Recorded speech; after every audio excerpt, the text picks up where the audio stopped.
Hello folks, welcome back. Today I'm replacing a control board on this BEVMAX 5804.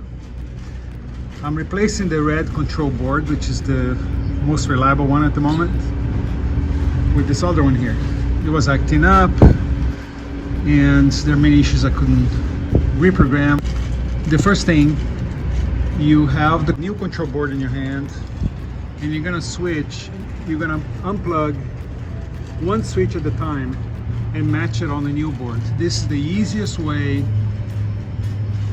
to avoid any screw-ups, okay? So you just have the board here and you go unplugging one by one and plugging on the corresponding one of the new one. Super simple. Good luck. Thanks for watching. Okay, the control board is installed.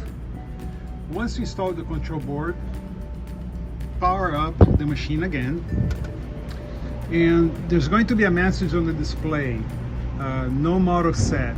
So push A and star to scroll down to the machine model number.